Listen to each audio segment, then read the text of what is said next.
ચાલો મિત્રો, આજના નવા ટોપિકની આપણે ચર્ચા કરીએ છીએ ત્રિઅંગી વનસ્પતિઓ.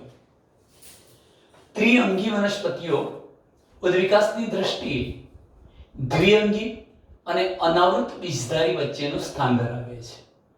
સર્વપ્રથમ આપણે ત્રિઅંગી વનસ્પતિઓમાં કઈ કઈ વનસ્પતિઓનો સમાવેશ થાય એના ઉદાહરણોની ચર્ચા કરીએ મિત્રો. તો સર્વપ્રથમ ઉદાહરણ તરીકે હું લખું છું અશ્વપુચ્છ. અશ્વપુચ્છ નામની વનસ્પતિ. ત્યાર પછી આ નામ તમે સાંભળેલું હશે, હંસરાજ, જેને નેફ્રોલેપિસ કહેવાય, હંસરાજ.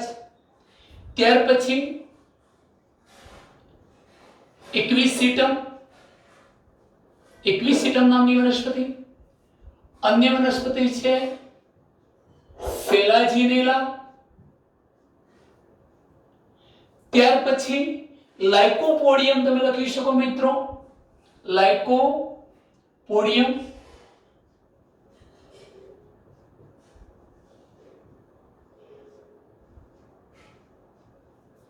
ટેરિસ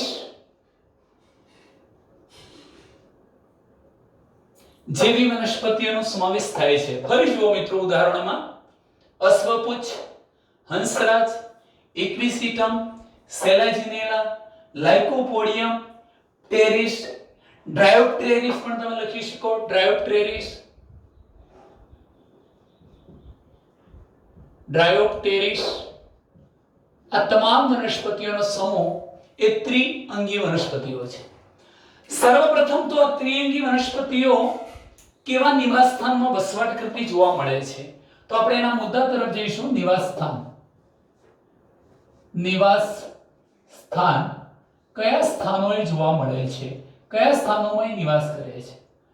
તો મિત્રો જ્યાં ખાસ કરીને ઠંડા પ્રદેશો છે, ભેજયુક્ત વાતાવરણ રહેતું હોય અને છાયાપ્રિય વાતાવરણ જોવા મળતું હોય એવા વસવાટમાં આ વનસ્પતિ જોવા મળે છે. કેવા વિસ્તારો? તો ઠંડા પ્રદેશો, ઠંડા નિવાસ સ્થાનોમાં. સાથે સાથે નિવાસ સ્થાન ભેજયુક્ત હોવું જોઈએ, ભેજયુક્ત, જ્યાં છાંયડો વધુ હોય, છાયાપ્રિય નિવાસ સ્થાનોમાં ત્રિઅંગી વનસ્પતિ વસવાટ કરતી જોવા મળે છે. ખાસ એક મુદ્દો આ પણ નોંધનીય છે કે જ્યાં રેતાળ જમીન આવેલી છે, રેતાળ ભૂમિ, રેતાળ જમીન, આ રેતાળ જમીન પર પણ તે સારી રીતે ફૂલી ફાલેલી એટલે કે વિકસિત જોવા મળે છે. તો ત્રિઅંગી વનસ્પતિઓમાં ઠંડા ભેજયુક્ત છાયાપ્રિય વિસ્તારોમાં, આ ઉપરાંત રેતાળ જમીનમાં પણ તે સારી રીતે વિકસિત સ્વરૂપે જોવા મળે છે. ચાલો મિત્રો, ખાસ કરીને આ ત્રિઅંગી વનસ્પતિનો ઉપયોગ ક્યાં થાય છે? તો ઘણી બધી દવાઓ તરીકે, એટલે આપણે એમ લખી શકીએ કે ઔષધીય તો મહત્વ છે જ. સાથે સાથે આવી ત્રિઅંગી વનસ્પતિઓ ભૂમિનું ધોવાણ અટકાવે છે.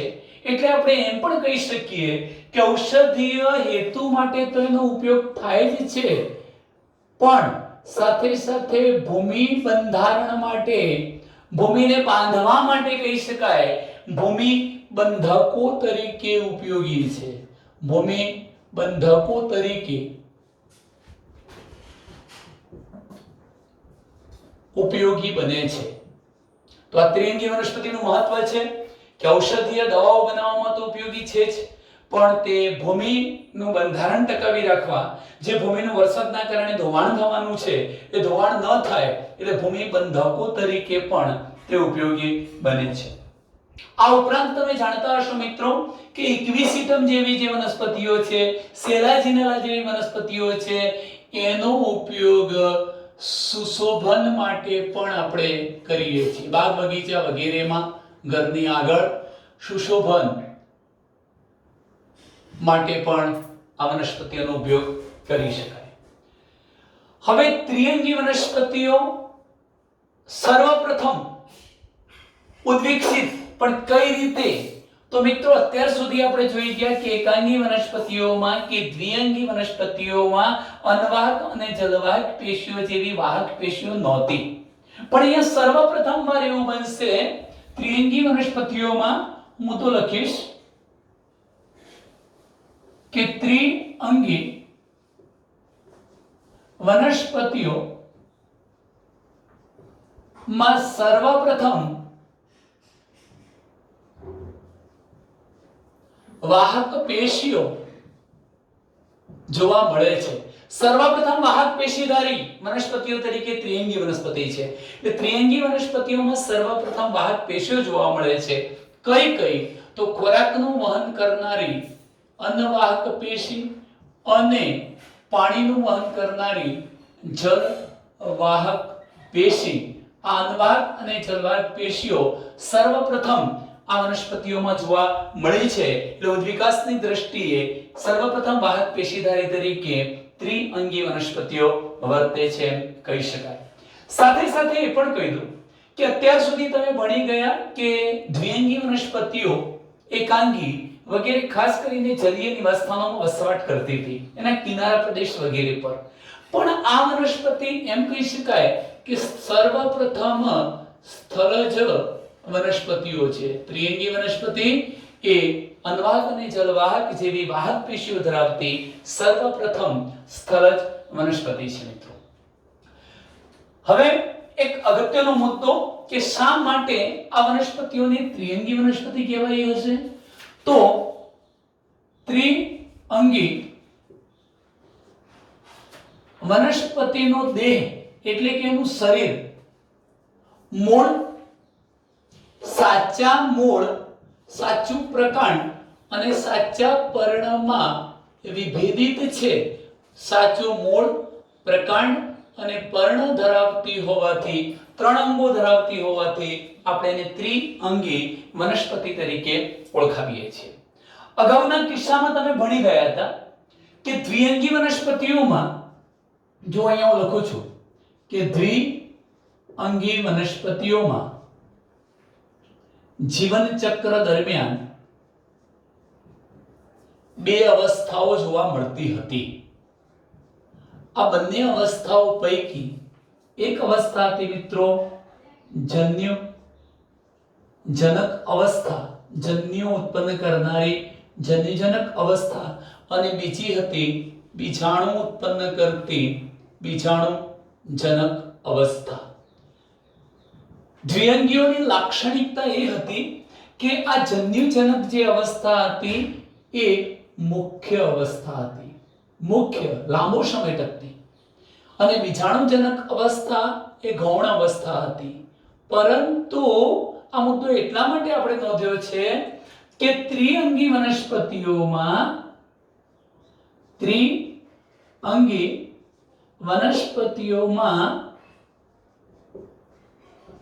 એના જીવન ચક્ર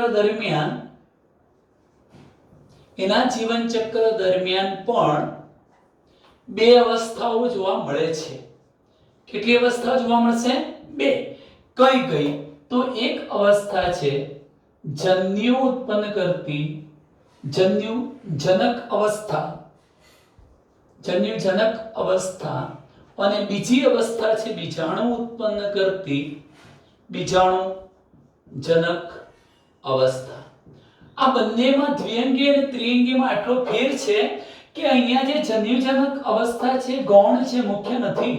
ગૌણ અવસ્થા છે, ટૂંકા ગાળા માટે આવતી અવસ્થા, જ્યારે મુખ્ય અવસ્થા કઈ છે? બીજાણુજનક અવસ્થા. અને માટે જ તો મિત્રો હું સર્વપ્રથમ એનો જે આખો દેહ છે, એનું આખું જે શરીર છે એ બીજાણુજનક છે એ હું તમને બતાવું છું. તો મુખ્ય અવસ્થા બીજાણુજનક અવસ્થા છે અને જન્યુજનક અવસ્થા ત્રિઅંગીઓમાં ગૌણ અવસ્થા છે. હવે આપણે જોઈએ કે બીજાણુજનક અવસ્થામાં બીજાણુ ક્યાં ઉત્પન્ન થાય, કેવી રીતે ઉત્પન્ન થાય. હું એની વાત કરું એ પહેલા મારે એક અગત્યના મુદ્દા તરફ જવું છે મિત્રો, કે ત્રિઅંગી વનસ્પતિઓમાં જોવા મળતા પર્ણો કેટલીક વનસ્પતિમાં નાના હોય ત્યારે આપણે એને સૂક્ષ્મપર્ણી વનસ્પતિ કહીશું. ઉદાહરણ તરીકે શેલાજીનેરા. પણ કેટલીક વનસ્પતિઓ એવી છે કે જેના પર્ણો મોટા હોય છે, એને આપણે મહાપર્ણી વનસ્પતિ કહીશું. હંસરાજ. એટલે એક આ મુદ્દાને આપણે નોંધીશું. જોજો કે ત્રિઅંગી વનસ્પતિઓમાં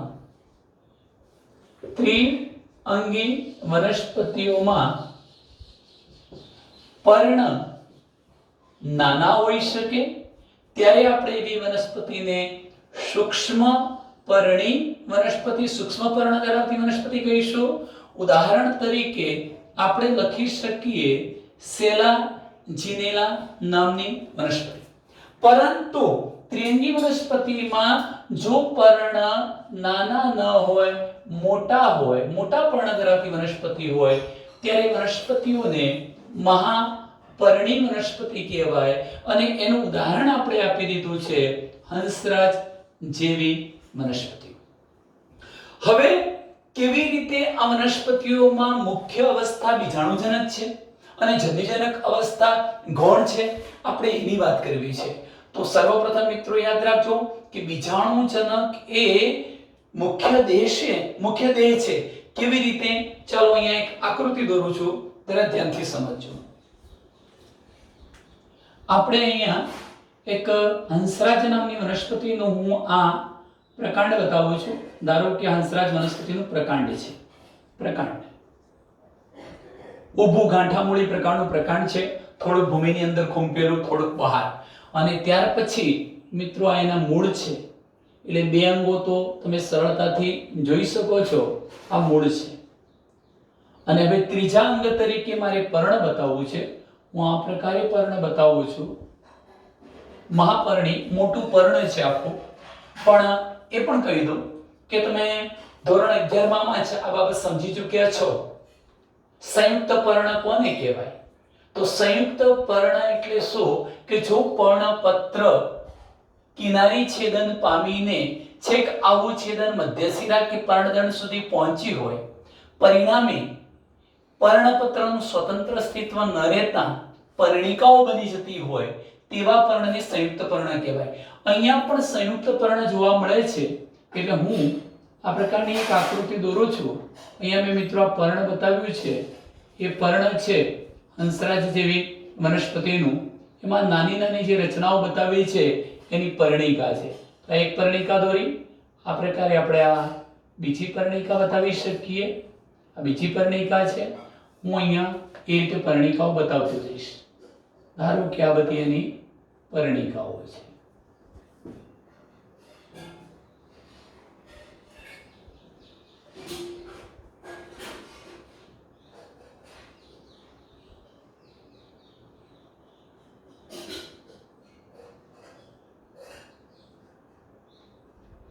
આ પ્રકારની જે મેં રચના બતાવી છે એની પર્ણિકાઓથી હવે તમે જોઈ શકો છો કે આ પર્ણિકા ધરાવતું આખું એક પર્ણ જ છે, સંયુક્ત પર્ણ છે. સંયુક્ત પર્ણની રચનામાં નાની નાની શું હતી? પર્ણિકાઓ હતી. હવે મિત્રો તમે વિચારો કે જો આ પર્ણ હોય આખું, આ પ્રકાંડ, અને આ કોણ છે? મૂળ. તો એનો મતલબ કે ત્રણ અંગોમાં એનો વાનસ્પતિક દેહ વહેંચાયેલો હોવાથી આપણે એને ત્રિઅંગી વનસ્પતિ તરીકે ઓળખાવીએ છીએ. અને સાદી રજૂઆત દ્વારા બતાવવું છે તો પણ આપણે આ પ્રકારે બતાવી શકીએ. ધારો કે હું આ એક પ્રકાંડ બતાવું છું, અહીંયા આ પ્રકારના મૂળ બતાવું છું, અને હવે આપણે અહીંયા પર્ણ બતાવી શકીએ.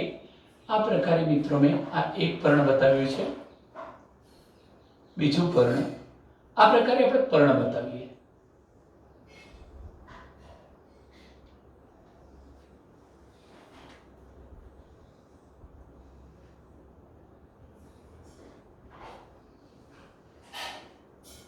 ચાલો, જે મહત્વની બાબત સમજવા જેવી છે આ છે કે આખો આ જે તમને વનસ્પતિનો દેહ દેખાય છે, શરીર દેખાય છે, એ જ એની કઈ અવસ્થા છે? બીજાણુજનક અવસ્થા છે. બીજાણુજનક અવસ્થા એટલે જ આ વનસ્પતિનો આખો દેહ. આ પણ એની કઈ અવસ્થા છે? બીજાણુજનક અવસ્થા છે. આ બીજાણુજનક અવસ્થા કયા ત્રણ ભાગમાં વહેંચાયેલી છે? મૂળ, પ્રકાંડ અને પર્ણમાં. હવે આ બીજાણુજનક અવસ્થા જે છે એમાં આ પર્ણો હતા. મેં તમને કહ્યું કેટલીક વનસ્પતિમાં નાના પર્ણો પણ હોઈ શકે, સેરાજીનેલામાં, અને કેટલાકમાં મોટા પર્ણો પણ હોઈ શકે. આ જે પર્ણો છે એ બધા પર્ણોને આપણે નામ આપીએ છીએ બીજાણુ પર્ણ. કેમ બીજાણુ પર્ણ? તો એના પર બીજાણુ આવેલા છે. પણ હું બીજાણુ પર્ણ કહું એ પહેલા એક અગત્યની રચના બતાવું છું. તમે પર્ણની નીચલી વક્ષ સપાટીએ જોશો મિત્રો તો આ પ્રકારની ઘેરા રંગની નાની નાની ટપકાઓ જેવી તમને રચનાઓ જોવા મળશે. આ નાની નાની ટપકા જેવી દેખાતી જે રચનાઓ છે એની બીજાણુધાની છે. શું છે? આને આપણે નામ નિર્દેશન કરી લઈએ, બીજાણુધાની. આ શું હતું? બીજાણુધાની. અને આ બીજાણુધાનીની અંદર બીજાણુ ઉત્પન્ન થાય છે. જેમ કે એ કેવી રીતે ઉત્પન્ન થાય હું પછી બતાવીશ. અત્યારે માત્ર આટલું યાદ રાખો કે બીજાણુધાનીની અંદર બીજાણુઓ ઉત્પન્ન થાય છે. એટલે મેં આ બીજાણુઓ બતાવી દીધા. તો ટૂંકમાં આ પ્રકારે બીજાણુઓ સર્જતી આ અવસ્થાને આપણે બીજાણુજનક અવસ્થા કહીશું. હવે એક મહત્વનો પોઈન્ટ એ છે, હું કેવી રીતે બીજાણુઓ બન્યા છે એ રચના તો થોડીક વારમાં સમજાવીશ જ, પરંતુ એક અગત્યની બાબત આ સમજો. કેટલીક વનસ્પતિઓ એવી છે કે જેના તમામ બીજાણુ પર્ણો પર આવેલી બીજાણુધાનીઓની અંદરના બીજાણુઓ એક સરખા કદના હોય, ત્યારે આપણે એને સમબીજાણુક કહીએ છીએ. સમબીજાણુ વનસ્પતિ, ઇક્વિસિટમ, સમબીજાણુ. પણ કેટલીક વનસ્પતિઓ એવી છે કે જેમાં અમુક પર્ણો પર મોટા બીજાણુઓ ઉત્પન્ન થાય છે. તેવા કિસ્સામાં આપણે એને મહાબીજાણુઓ કહીએ છીએ અને અમુક પર્ણો પર નાના બીજાણુ ઉત્પન્ન થશે તેને આપણે લઘુ બીજાણુઓ કહીશું. તો અહીં જુઓ, આ મહાબીજાણુઓ, મોટા બીજાણુઓ, મહાબીજાણુ અને આ નાના હતા એટલે હું અહીંયા લખી દઉં છું લઘુ બીજાણુઓ. મોટા ભાગની વનસ્પતિ સમબીજાણુ છે. એનો મતલબ કે અહીંયા જે બીજાણુધાનીઓ આવેલી છે, આ બધી બીજાણુધાનીઓ જોજો. ધારો કે મેં બીજાણુધાનીઓ બતાવી. બીજાણુધાનીઓની અંદર રહેલા જે બીજાણુઓ હતા એ સમાન એક સરખા કદના હોય, બધા જ બીજાણુ ન નાના કે ન મોટા, તો તેને આપણે સમબીજાણુક વનસ્પતિ કહીશું. આ બીજાણુધાનીઓને સમબીજાણુધાની કહેવાય. અને આ બીજાણુધાનીઓ ધરાવતા પર્ણને બીજાણુ પર્ણ કહેવાય. ટૂંકમાં તમે જોઈ શકો છો 3 શબ્દો કે બીજાણુઓ બીજાણુધાનીમાં ઉત્પન્ન થાય છે, બીજાણુધાનીઓ ધારણ કરતા પર્ણને શું કહેવાય? બીજાણુ પર્ણ કહેવાય. મેં બે બાબતની વાત કરી છે, કાં તો એક જ વનસ્પતિ પરના બધા જ બીજાણુઓ સરખા કદના હોય, સમબીજાણુ, કાં તો પછી એવું બની શકે કે નીચેના પર્ણો ધારો કે મોટા બીજાણુ ઉત્પન્ન કરે, મહાબીજાણુ, અને ઉપરના પર્ણો નાના બીજાણુ ઉત્પન્ન કરે, આપણે એને લઘુ બીજાણુ કહીશું. તો એવા કિસ્સામાં વનસ્પતિને વિષમ બીજાણુક વનસ્પતિ કહેવાય. હવે પ્રશ્ન એ થાય છે કે આખી આ સમગ્ર વનસ્પતિ હતી એ જ બીજાણુ ઉત્પન્ન કરે છે, બીજાણુજનક અવસ્થા છે. તો બીજાણુજનક અવસ્થા કયા 3 ભાગમાં વહેંચાયેલી છે? મૂળ, પ્રકાંડ અને પર્ણમાં વહેંચાયેલી છે. ચલો, બીજાણુ પર્ણો પર બીજાણુધાનીઓ આવેલી છે, બીજાણુધાનીઓની અંદર બીજાણુ આવેલા છે. બીજાણુ સરખા કદના હોય તો સમબીજાણુક અને જુદા કદના હોય તો એને વિષમ બીજાણુ કહેવાય.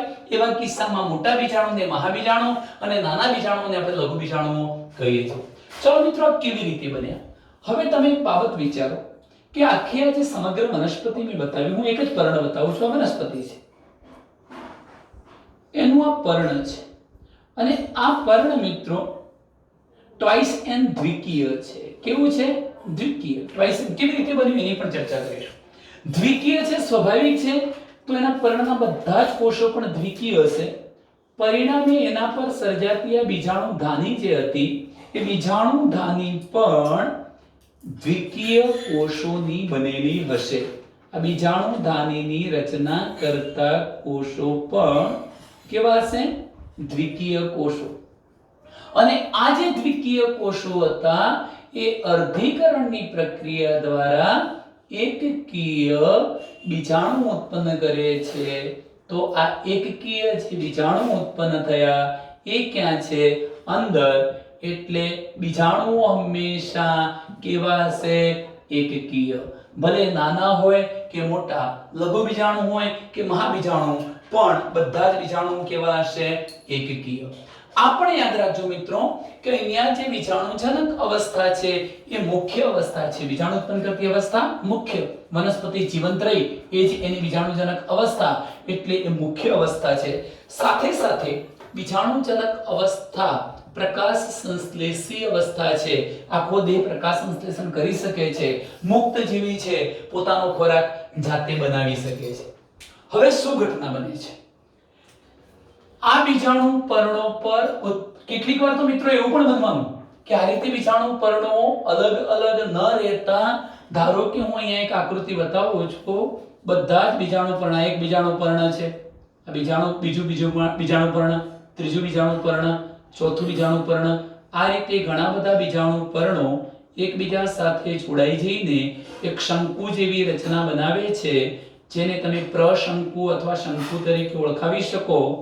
અને આ રીતે મિત્રો નર શંકુ પણ બની શકે, માદા શંકુ પણ બની શકે. તો એનો મતલબ એ થયો, યાદ રાખજો, આ પણ બધા બીજાણુ પર્ણો હતા. બીજાણુ પર્ણો સંગઠિત થાય ત્યારે શંકુ જેવી રચના બનાવે છે. બીજા બે મુદ્દા યાદ રાખવાના છે કે મોટા બીજાણુ ઉત્પન્ન કરે એ મહાબીજાણુધાની, મહાબીજાણુધાની ધરાવતું પર્ણ મહાબીજાણુ પર્ણ કહેવાય. ચલો લઘુ બીજાણુ એટલે નાના બીજાણુ, લઘુ બીજાણુધાની કહેવાય. આ પર્ણને લઘુ બીજાણુ પર્ણ કહેવાય. હવે આવા લઘુ બીજાણુ પર્ણો જોડાય, આવા સંગઠિત થાય ત્યારે નર શંકુ બને. કેવો શંકુ? નર શંકુ. અને માની લો કે આવા મહાબીજાણુ પર્ણો સંગઠિત થાય ત્યારે કેવો શંકુ બની શકે? માદા શંકુ. એટલે આ પ્રકારની પણ રચના હોઈ શકે. અને એના પર પણ મિત્રો મેં તમને કહ્યું એમ, આ દરેક બીજાણુ પર્ણ પર બીજાણુધાની આવેલી હશે, એની અંદર બીજાણુ ઉત્પન્ન થશે. આ રચના બધી ત્યાર પછીની કેવી હોઈ શકે? સરખી. તો મેં અહીંયા નર અને માદા શંકુ વિશે પણ આ વાત કરી. હવે શું ઘટના થવાની કે શું થઈ ચૂક્યું છે? અર્ધીકરણની પ્રક્રિયા પૂરી થઈ ચૂકી છે. બીજાણુધાનીના કોષો દ્વિકીય હતા, કારણ કે પર્ણના કોષો પણ બધા દ્વિકીય છે. હવે જો માની લો કે આ પર્ણના કોષો દ્વિકીય હોય તો સ્વાભાવિક છે એના પર આવેલી જે બીજાણુધાની હતી એ પણ કેવી થવાની? દ્વિકીય. અને જો બીજાણુધાની દ્વિકીય હોય તો હવે આ દ્વિકીય કોષો અર્ધીકરણ પામીને એકકીય બીજાણુ ઉત્પન્ન કરે છે. આ એકકીય બીજાણુઓનું અંકુરણ થવાનું છે. કઈ ઘટના બનવાની છે? એકકીય બીજાણુઓનું અંકુરણ થાય છે અને નરી આંખે ન જોઈ શકાય તેવી અસ્પષ્ટ એક સ્વરૂપ નિર્માણ પામવાનું છે, જેને આપણે પ્રશુકાયક કહીશું, પ્રશુકાયક તરીકે ઓળખીશું. એ જ એની કઈ અવસ્થા થઈ જવાની મિત્રો? જન્યુ ઉત્પન્ન કરતી જન્યુજનક અવસ્થા બની જવાની. યાદ રાખો, મુખ્ય દેહ તો કોણ હતો? બીજાણુજનક. બીજાણુજનકમાં શું થયું? અર્ધીકરણની પ્રક્રિયા દ્વારા એકકીય બીજાણુ ઉત્પન્ન થયા. આ એકકીય બીજાણુનું અંકુરણ થવાથી અસ્પષ્ટ ચપટી, પૃષ્ઠવક્ષ બાજુએ ચપટી હરિત દ્રવ્ય યુક્ત એટલે પ્રકાશ સંશ્લેષણ કરી શકે તેવી એક મુક્ત જીવી અવસ્થા આવવાની એને આપણે શું નામ આપીશું? જન્યુજનક અવસ્થા. કેવી રીતે આવે છે મિત્રો? તો એની વાત કરું છું કે એકકીય બીજાણુ અંકુરિત થઈ જવાના. તમે જોઈ શકો છો અહીંયા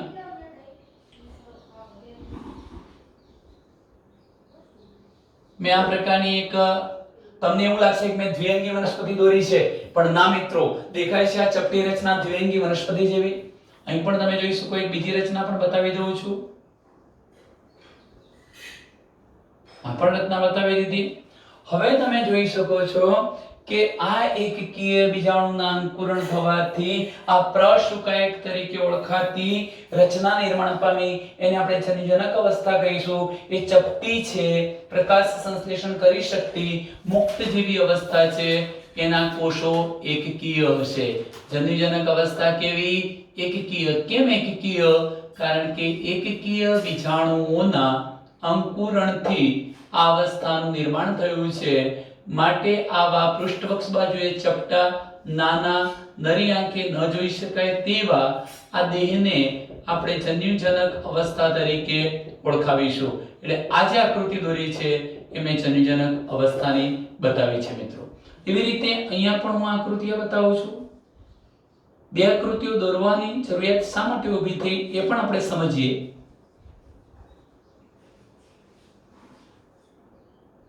આ બે આકૃતિઓ એટલા માટે દોરી છે, તમે એકમાં પણ બતાવી શકો આ રચના, પણ ક્યારે? જો મિત્રો, અગાઉ મેં તમને બે શબ્દો કહ્યા હતા કે જો બધા જ બીજાણુઓ સમાન હોય તો સમબીજાણુ, અને ત્યારે તમે કોઈ એક જ રચના બતાવશો તો ચાલશે. પણ મેં એમ કહ્યું કે આ મોટા બીજાણુ ઉત્પન્ન થતા હોય, નાના ઉત્પન્ન થતા હોય, મોટાને શું કહીશું? મહાબીજાણુ. અને આ મહાબીજાણુઓ જે બન્યા એમનું અંકુરણ થશે ત્યારે આ માદા પ્રશુકાયક બનશે, માદા દેહ બનવાનો, માદા જન્યુજનક અવસ્થા આવવાની, માદા જન્યુજનક અવસ્થા. અને અહીં તમે જોઈ શકો છો કે આ નાના બીજાણુના અંકુરણ દ્વારા નર જન્યુજનક અવસ્થા નિર્માણ પામવાની. હવે આ રીતે સર્જાયેલી જે નર અને માદા જન્યુજનક અવસ્થાઓ છે એ શું કરશે? એને જન્યુ ઉત્પન્ન કરવા છે, અને જન્યુ ઉત્પન્ન કરવા માટે એ બહુકોષીય લિંગી પ્રજનન અંગો સર્જે છે. અગાઉ જોઈ ગયા હતા તમે દ્વિઅંગી વનસ્પતિમાં એવા જ બહુકોષીય લિંગી પ્રજનન અંગો સર્જે છે. એનો મતલબ કે નરજન્યુજનક અવસ્થા પર જે લિંગી પ્રજનન અંગ સર્જાય છે એને નરજન્યુધાની અથવા ચલપુજન્યુધાની કહીશું.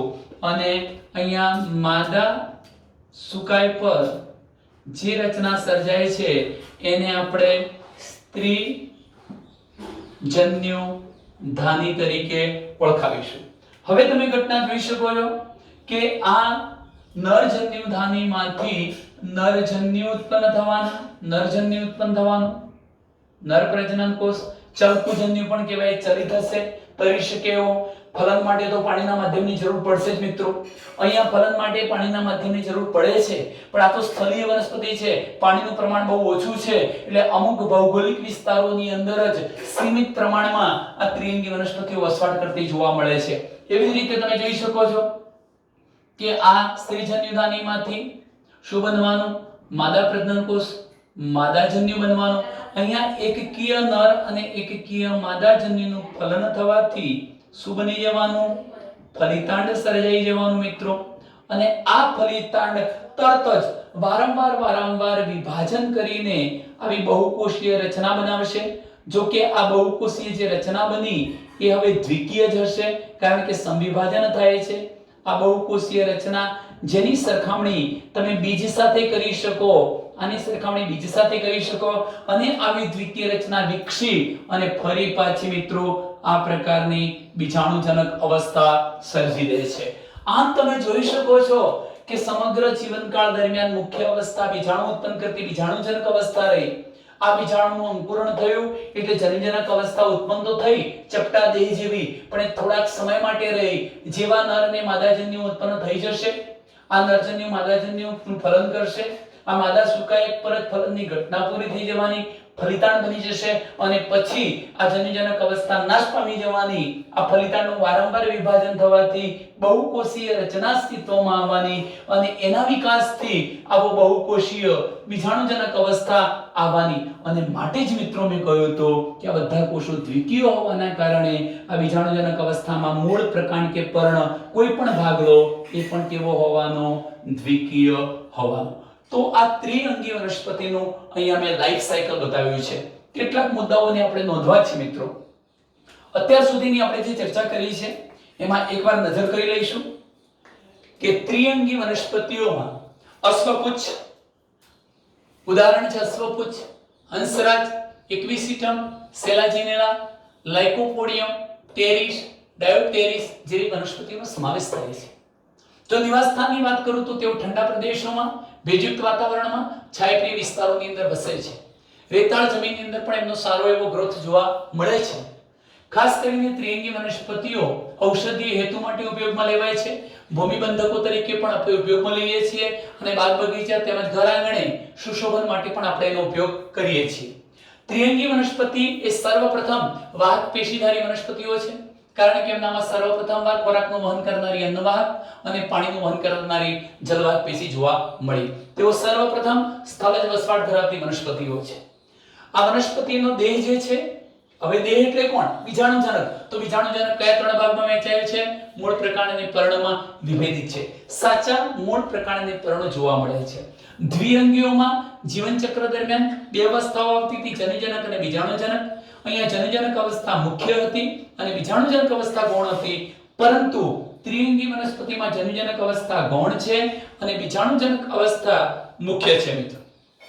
આ ઉપરાંત બીજાણુજનક અવસ્થા પ્રકાશ સંશ્લેષી કરી શકે એવી લીલી છે. ત્રિઅંગી વનસ્પતિમાં પર્ણ બે પ્રકારના હોઈ શકે. પર્ણો નાના હોય તો સૂક્ષ્મપર્ણી શેલાજીલીના નામની વનસ્પતિ, અને પર્ણો મોટા હોય તો મહાપર્ણી વનસ્પતિ કહેવાય હંસરાજ. મેં તમને એ પણ કહ્યું કે બીજાણુ ક્યાં ઉત્પન્ન થાય છે મિત્રો? બીજાણુ ધાનીમાં ઉત્પન્ન થાય છે. બીજાણુ ધાનીમાં. અને બીજાણુ ધાની ક્યાં ઉત્પન્ન થાય છે? બીજાણુ પર્ણ પર ઉત્પન્ન થાય છે. જો બીજાણુ બધા સરખા હશે, જો સમાન બીજાણુ હોય, સમાન કદના બીજાણુ ઉત્પન્ન કરતી વનસ્પતિ હોય, સમાન કદના બીજાણુ ઉત્પન્ન થતા હોય તો તે વનસ્પતિ સમ બીજાણુક વનસ્પતિ કહેવાય. અને જો વિષમ કદના એટલે નાના અને મોટા કદના બે પ્રકારના બીજાણુ ઉત્પન્ન થતા હોય તો આપણે તેને શું કહીએ છીએ? વિષમ બીજાણુક વનસ્પતિ. અને એવા કિસ્સામાં જે મોટા બીજાણુ હતા એને આપણે મહાબીજાણુ કહીશું. મહાબીજાણુ ધારણ કરતી ધાનીને મહાબીજાણુ ધાની અને એવા પર્ણને મહાબીજાણુ પર્ણો કહીશું. કેટલીક વનસ્પતિમાં આ પર્ણો સંગઠિત થઈ પ્રશંકુ કે શંકુ બનાવે છે. જો આવા લઘુ બીજાણુ પર્ણો ભેગા થતા હોય તો નરશંકુ બનશે, અને મહાબીજાણુ પર્ણો ભેગા થતા હોય તો માદા શંકુ બને છે મિત્રો. ચલો ત્યાર પછીના મુદ્દાની ચર્ચામાં મેં તમને આટલે સુધી કહ્યું. અહીં જરા ધ્યાન રાખજો કે બીજાણુજનક અવસ્થામાં જે બીજાણુ ધાનીની રચના કરતા દ્વિકીય કોષો હતા એનું અર્ધીકરણ થવાથી એકકીય બીજાણુ ઉત્પન્ન થાય છે.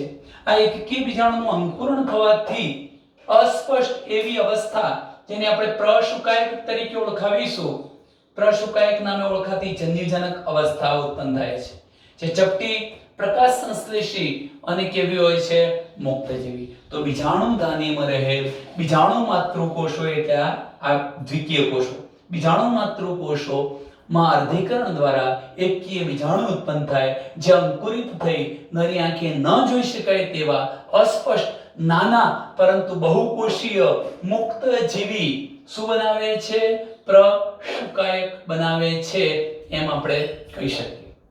આ જન્યુજનકને વિકાસ પામવા માટે, આને વિકાસ પામવું છે તો ઠંડી, ભેજયુક્ત અને છાયાવાળી જગ્યાની જરૂર પડે છે. મેં તમને અગાઉ કહ્યું કે આ ખાસ સીમિત જરૂરિયાત અને ફલન માટે પાણીની આવશ્યકતાને કારણે જીવંત ત્રિઅંગી વનસ્પતિઓનો પ્રસાર મર્યાદિત છે, બહુ બધે જોવા મળતી નથી. તેઓ સંકુચિત ભૌગોલિક વિસ્તારો પૂરતી સીમિત રહે છે મિત્રો. અહીં જોજો, જન્યુજનક એ નર અને માદા લિંગી અંગો ધારણ કરે છે. મેં કહ્યું આ જન્યુજનક અવસ્થા નર અને માદા લિંગી અંગો ધારણ કરે છે. નર લિંગી અંગને નરજન્યુધાની અને માદા લિંગી અંગને માદા જન્યુધાની તરીકે અથવા સ્ત્રી જન્યુધાની તરીકે આપણે ઓળખાવીએ છીએ. આ ચર જન્યુધાની અથવા નરજન્યુધાની હતી એમાંથી કોણ ઉત્પન્ન થાય છે? એકકીય નરજન્યુ કે પૂજન્યુ ઉત્પન્ન થાય છે મિત્રો. અને આ જે નરજન્યુ હતા એ મુક્ત થયા બાદ સ્ત્રી જન્યુધાની સુધી પહોંચે છે અને ત્યાં જઈને એની સાથે જોડાઈ ફલન કરે છે. ફલનને પરિણામે શું બને છે? ફલિતાંડનું નિર્માણ થાય છે. અહીં ફલિતાંડ બન્યા પછી એ સારી રીતે વિકાસ પામી અને બહુકોષીય, જો સારી રીતે પહેલા વિકાસ પામીને બહુકોષીય બીજાણુજનક અવસ્થાનું નિર્માણ કરે છે. ત્રિઅંગીઓમાં મહદ અંશે બધા જ બીજાણુઓ મેં કહ્યું એમ એક જ પ્રકારના હોય છે, ત્યારે આપણે એને સમબીજાણુક વનસ્પતિ કહીશું. સેલાજીનેલા અને સાલ્વિનિયામાં બે પ્રકારના બીજાણુ ઉત્પન્ન થાય છે, માટે આપણે એને વિષમ બીજાણુ કહીશું. કઈ? સેલાજીનેલા. જો એ લખ્યું છે મિત્રો, વિષમ બીજાણુકમાં કોણ? સેલાજીનેલા અને સાલ્વિનિયા. પણ સમબીજાણુકમાં તમારે ઉદાહરણ લખવું છે તો તમે ઇક્વિસેટમ નામની વનસ્પતિનું ઉદાહરણ આપી શકો. ચલો ત્યાર પછીની ચર્ચા કરું છું મિત્રો કે મહાબીજાણુઓ કહ્યું તમે તમને કે ધારો કે આ નાના બીજાણુઓ છે હા, તો એ શું ઉત્પન્ન કરશે? નર જન્યુજનક અવસ્થા. અને મોટા બીજાણુ શું ઉત્પન્ન કરશે? માદા જન્યુજનક અવસ્થા બનાવે છે. આ વનસ્પતિઓમાં માદા જન્યુજનક ઓછા કે વધુ સમય માટે પિતૃ બીજાણુજનક પર જળવાઈ રહે છે. એનો મતલબ શું થયો કે આ પિતૃ બીજાણુજનક અવસ્થા પર જ કેટલીક વાર તો ભેજયુક્ત વાતાવરણમાં આવા નાના ચપટા શુકાય જેવી રચના વિકસી જાય છે, એવું કહેવાનો આશય થઈ શકે મિત્રો. માદા જન્યુજનકની અંદર જ આ માદા જન્યુજનકની અંદર જ ફલિતાંડ જે બનવાનું આ ફલિતાંડ એનો વિકાસ માદા જન્યુજનકની અંદર જ થાય છે અને ફલિતાંડનો વિકાસ તરુણ ભ્રૂણમાં થાય છે. આ તરુણ ભ્રૂણ આ લખવું હોય તો લખી શકાય. ફલિતાંડનો વિકાસ તરુણ કુમળા ભ્રૂણમાં થાય છે. આની સરખામણી આપણે કોની સાથે કરી શકીએ? બીજ સાથે કરી શકીએ અને જેનો વિકાસ થવાથી મિત્રો બહુકોષીય બીજાણુજનક અવસ્થા નિર્માણ પામે છે. હવે ત્રિઅંગી વનસ્પતિને આપણે મુખ્ય 4 વર્ગોમાં વિભાજિત કરી દઈએ. અહીં હું લખીશ કે ત્રિઅંગી વનસ્પતિઓને મુખ્ય 4 વર્ગોમાં વિભાજિત કરવામાં આવે છે. ઉદાહરણો મેં લખેલા છે મિત્રો, ખાલી માત્ર આપણે 4 વર્ગો લખવાની જરૂરિયાત છે. પહેલો વર્ગ છે સાયલોપ્સિડા. પ્રથમ વર્ગ થશે સાયલોપ્સિડા. બીજો વર્ગ છે મિત્રો લાયકોપ્સિડા. લાયકોપ્સિડા બીજો વર્ગ કયો થશે? લાયકોપ્સિડા. ઉદાહરણ ઉપર લખેલા છે. કોનો સમાવેશ શામાં થશે મિત્રો હું અહીં તમને કહું છું. હવે ત્રીજો આવશે સ્ફિનોપ્સિડા. સ્ફિનોપ્સિડા સ્ફિનોપ્સિડા અને ટેરોપ્સિડા. આ ત્રિઅંગી વનસ્પતિને 4 વર્ગોમાં વહેંચી શકાય. કયા કયા 4 વર્ગો? તો સાયલોપ્સિડા, લાયકોપ્સિડા, સ્ફિનોપ્સિડા અને ટેરોપ્સિડા. આ ટેરોપ્સિડા એ ચોથો છે, ટેરોપ્સિડા. ચાલો હવે ઉદાહરણની વાત કરીએ છીએ તો આની અંદર કોણ આવે? સાયલોપ્સિડાની અંદર સાયલોટમ નામની વનસ્પતિ. એ લખ્યું છે મિત્રો? નથી લખ્યું. અહીંયા એક બીજું ઉદાહરણ પણ લખી દઈએ, સાયલોટમ.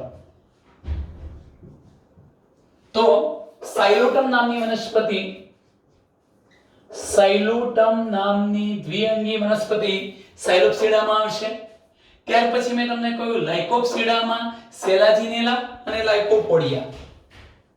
સેલાજિનેલા અને લાયકોપોડિયમ અથવા પોડિયા, લાયકોપોડિયા આવશે. સ્ફિનોપ્સિડાની અંદર હું વાત કરું, લાયકોપોડિયાના લખો, લાયકોપોડિયમ પણ લખી શકો, લાયકોપોડિયમ. સ્ફિનોપ્સિડાની અંદર વાત કરીએ તો અગાઉ મેં તમને કહ્યું છે ઇક્વિસિટમ, સમબીજાણુ વનસ્પતિ ઇક્વિસિટમ આવશે. ઇક્વિસિટમ અને છેલ્લે ટેરોપ્સિડામાં ટેરિસ અને ડ્રાયોપ્ટેરિસ. ટેરિસ, ડ્રાયોપ્ટેરિસ અને એડિયેન્ટમ 3 વનસ્પતિઓ, એડિયેન્ટમ,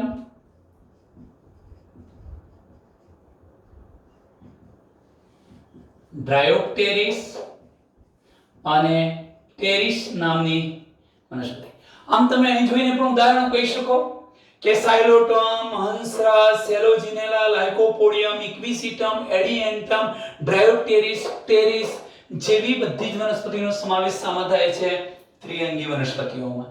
ચાલો મિત્રો આપણે નેક્સ્ટ વિડિયો લેક્ચરની અંદર અનાવૃત બિસારી વનસ્પતિઓ કાં તો એ પહેલા આપણે આવૃત બિસારી ચલાવી દઈશું અને ત્યાર પછી અનાવૃત બિસારી વનસ્પતિઓની વાત કરીશું. અસ્તુ.